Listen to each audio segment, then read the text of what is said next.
You felt it, haven't you? That feeling of déjà vu, the inexplicable sense that things are repeating, that you're stuck in a loop you can't quite name. It's not just a feeling, it's a fundamental aspect of how your reality renders. What if I told you that the world you perceive, the challenges you face, the opportunities you miss, aren't happening now? They are echoes of a moment that has already passed, projected onto your present. Your present is always receiving data from a previous state, a past self. The now you experience is truly a reflection, a feedback loop. And before we dive deeper, make sure you subscribe and turn on the notification bell. These revelations aren't random, and if this video found you, it was meant to. Now let's begin. The world you interact with, the one that feels so immediate and solid, is not truly a real-time feed. It's a slight but significant delay, a projected image based on your past perceptions and beliefs. Think of it like watching a live broadcast with a tiny buffering lag. The events have already transpired, but you're only just seeing them. Your consciousness is interpreting data that has already been processed by your underlying filters. This isn't some abstract concept. It's why you feel that sense of being stuck, of history repeating itself. What you call your present moment is effectively the latest render of your previous identity, unfolding in a world already shaped by prior expectations. It's a trick of perception, a subtle mechanism that keeps you looking backward even when you believe you're moving forward. You're living in the echo of yesterday's thought, seeing its manifestation now. This constant, subtle lag means that every shift you attempt in the present is fighting against a reality that's already been set in motion by an older version of you. It's like trying to change the course of a river by throwing a pebble upstream. The current is already carrying the bulk of the water. Your desires, your intentions, are always battling against the momentum of what your observer has already chosen. It leaves you questioning if your reality is indeed always playing catch-up, what precisely is dictating those past moments that continue to shape your now. Next, we uncover the hidden blueprint that consistently generates these familiar outcomes. The subconscious is running yesterday's code. Hidden beneath the surface of your awareness is a vast, intricate network of programs, your subconscious. This isn't just a storage unit for memories. It's the operational system that executes the world you perceive. And tragically, for most, it's running on outdated software, last updated by experiences, traumas, and beliefs from years, even decades ago. It's the ghost in the machine, tirelessly recreating conditions it knows, even if those conditions are limiting or painful. Every decision you make, every emotional reaction, every seemingly random event traces back to lines of code etched into this deep layer. When you encounter a recurring pattern in your life, be it relationship failures, financial struggles, or health issues, you're witnessing the subconscious diligently following its instruction set. It doesn't judge the code as good or bad. It simply executes. It's why you might genuinely desire change, but find yourself repeating the same mistakes. This old code acts as a powerful filter, dictating what information your mind even allows into your awareness. It's building your world, piece by familiar piece, using blueprints from your past self. The world isn't happening to you, it's being continuously constructed for you based on these ancient directives. You are living the meticulously re-rendered outcome of your own historical programming, feeling its inevitable weight. But who, or what, is truly pressing the run command on this ancient software, constantly bringing it to life in your current experience? Next, we confront the unsettling truth. The observer effect is not optional, it's always on.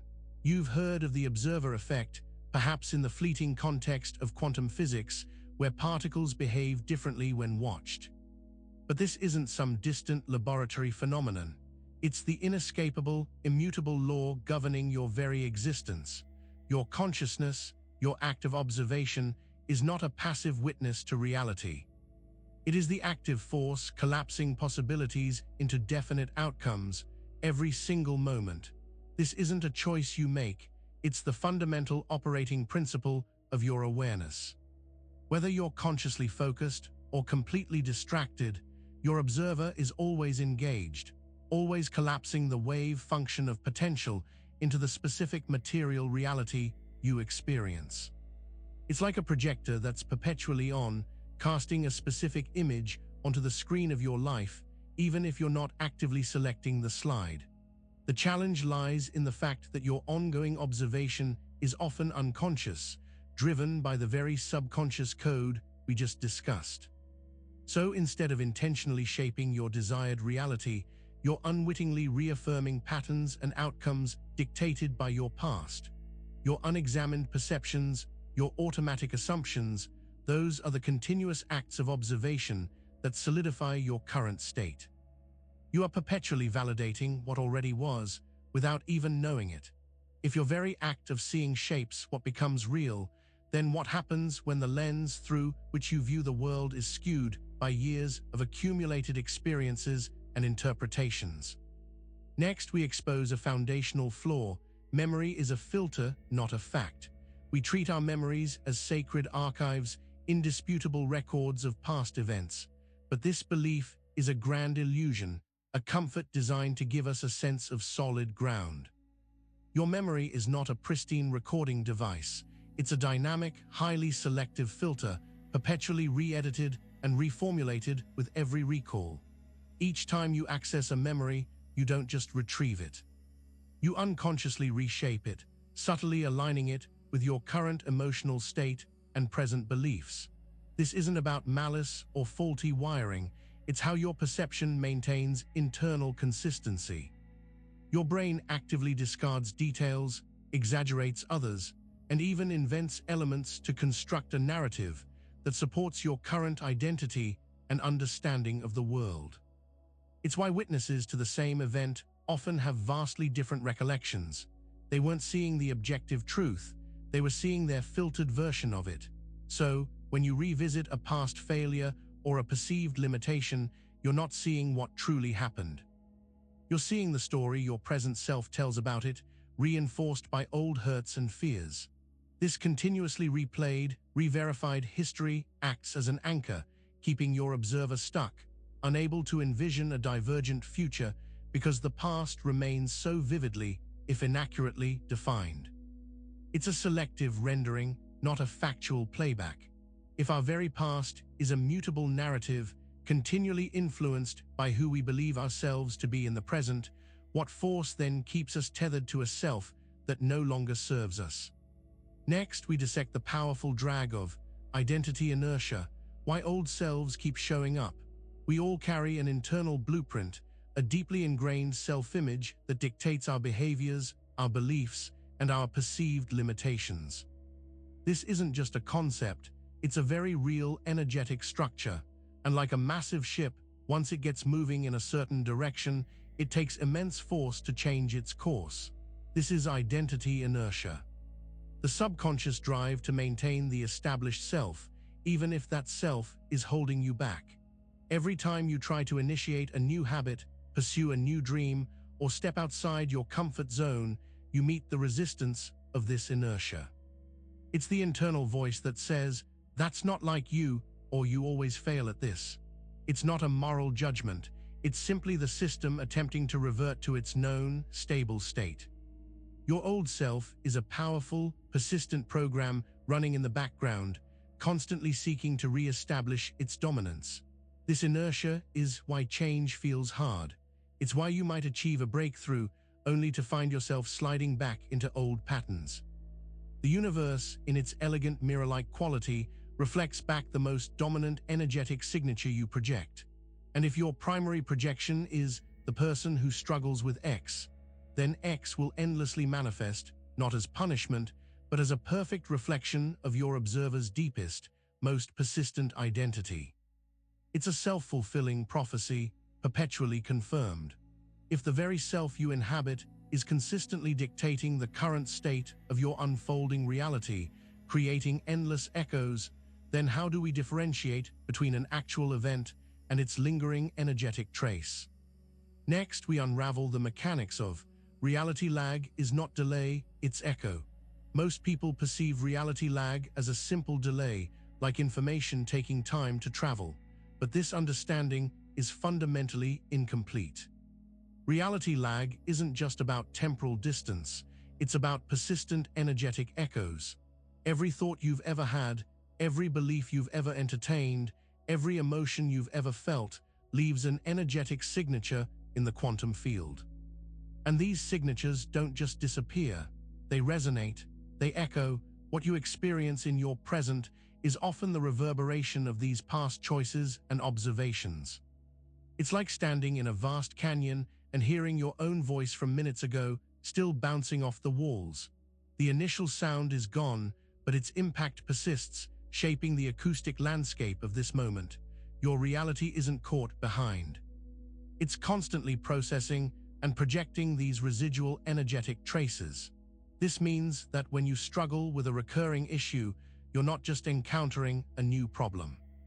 You're feeling the sustained energetic footprint of past struggles, past decisions, past identities. The present situation is merely the latest physical manifestation of a pattern that has already been deeply ingrained. It demands that you recognize the ghost in the machine, the lingering resonance of what you used to be, still shaping what you currently are.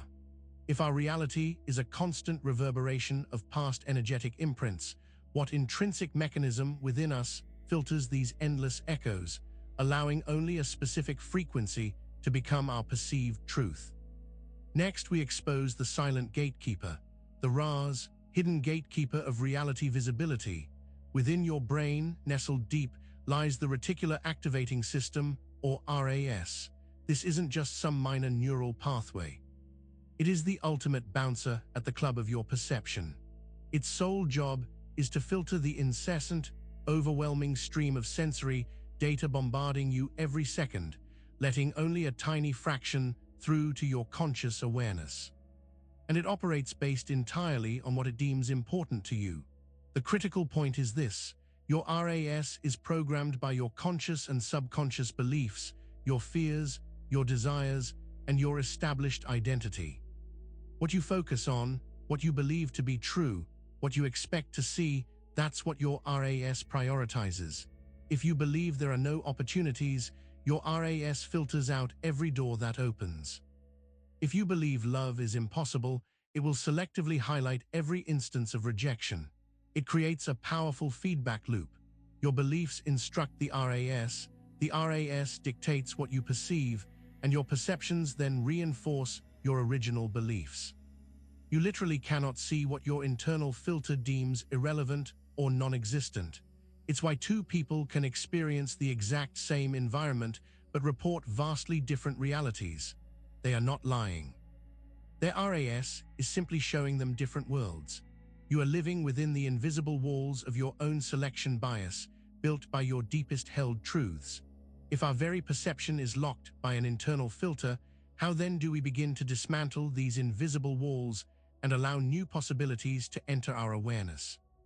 Next, we explore tangible actions to disrupt this entrenched programming, micro-experiments that break the loop. You cannot expect a monumental shift if you're unwilling to make minute adjustments. The key to dismantling entrenched loops isn't a grand, sudden overhaul.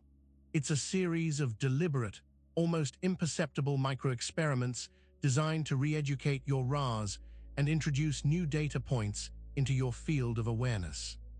These are tiny acts of defiance against your old identity, tiny cracks in the mirror of your current reality.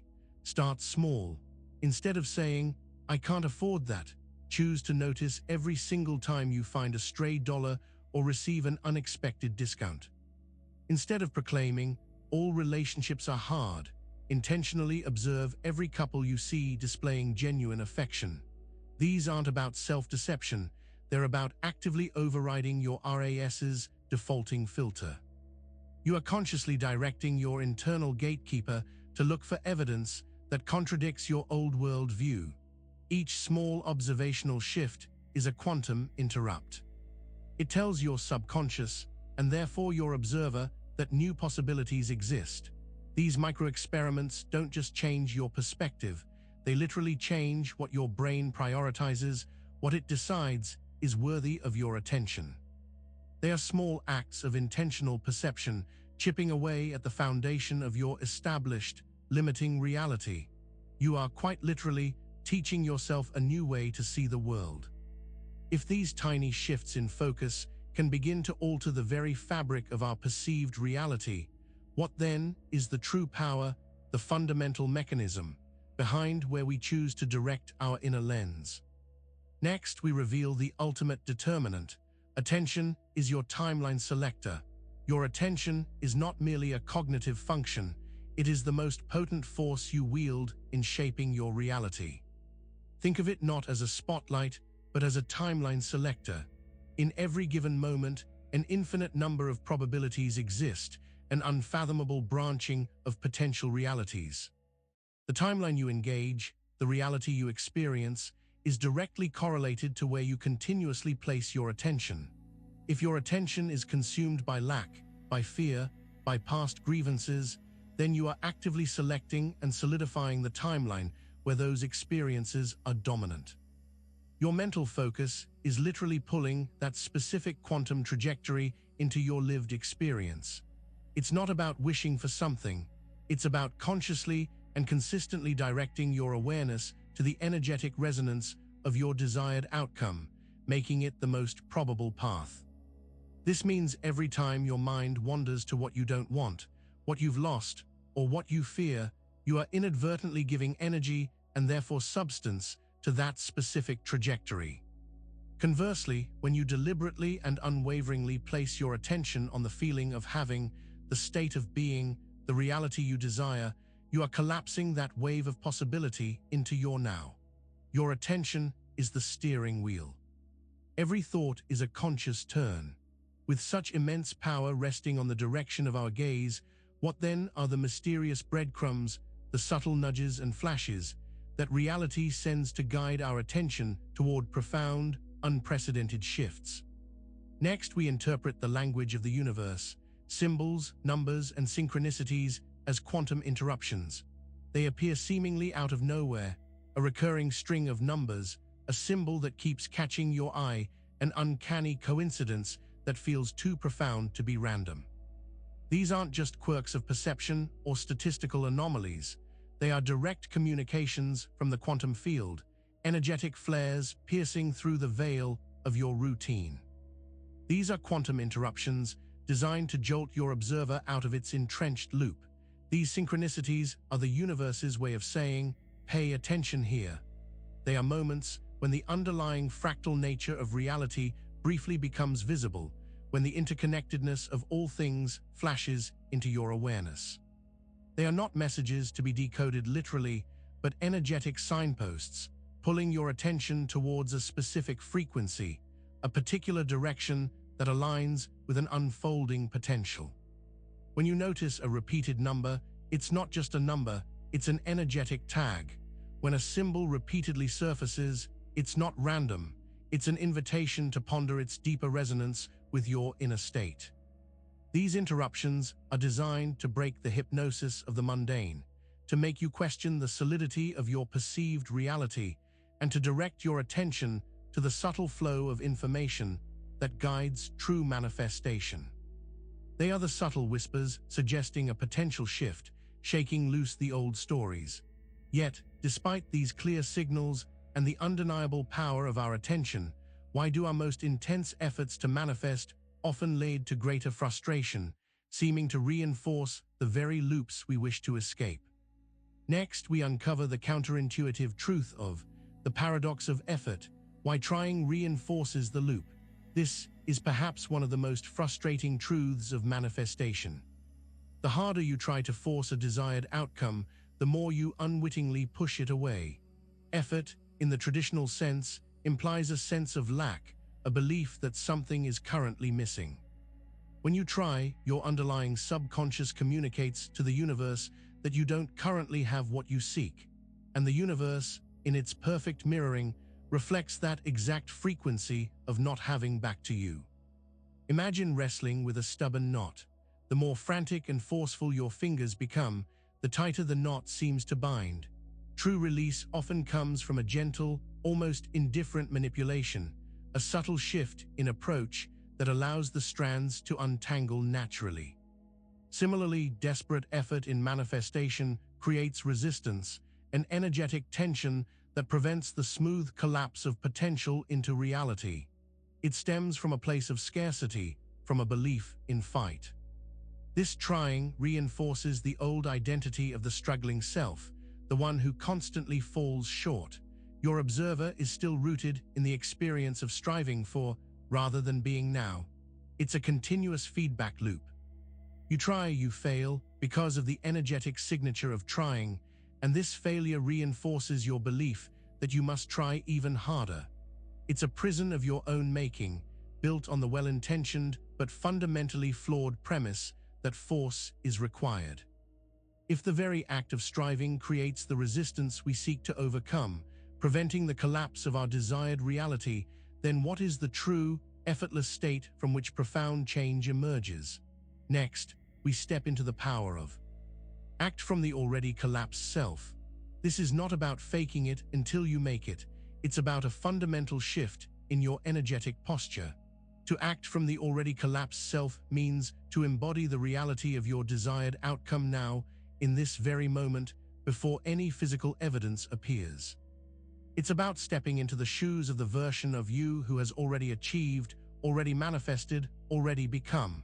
This isn't a mental exercise, it's an internal state of being. When you adopt this state, your observer shifts. You're no longer seeking or needing, you are experiencing. You make choices, respond to situations, and carry yourself with the inherent confidence of someone who already possesses what they desire. Your RAS begins to filter for evidence that supports this new identity. Your subconscious begins to generate code aligned with this established reality. The world around you begins to reflect this internal truth. This is the undoing of identity inertia. You are no longer fighting against the current of your old self. You are redirecting the entire river by embodying a new source. It's the ultimate act of quantum observation, collapsing the potential for lack and struggle and solidifying the undeniable truth of your fulfilled state. This isn't a belief. It's a living, breathing reality that you actively step into right now. Your journey through these revelations has not been accidental. Every word, every concept has been specifically designed to lead you to this point, to this moment of profound recognition. Next, we acknowledge the undeniable purpose for your presence here. This video is a collapse point. You were meant to see this. This isn't just a video you stumbled upon. It's a precisely orchestrated moment, a collapse point in your personal timeline. You were drawn here by an underlying resonance, an inner knowing that has been seeking these truths. The concepts discussed, the hidden mechanisms unveiled, they are not new information. They are activations, unlocking what your consciousness already dimly perceived but could not yet articulate.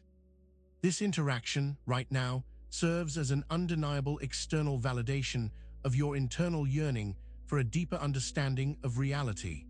It's a signal that your observer is ready for a profound shift, that the old code is finally begging to be overwritten.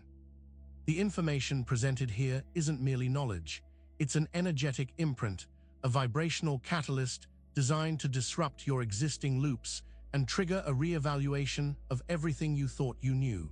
You are not merely watching. You are participating in a conscious act of reality reconstruction. This video is an initiation, a doorway into a more deliberate, empowered relationship with your own perceptive power. The seeds of a new reality have been planted within you, not by me, but by the undeniable certainty that you were meant to witness these truths in this exact moment. The path forward has revealed itself. Make sure to subscribe for more videos and hit that notification bell so you never miss a new video. We'll see you in the next one.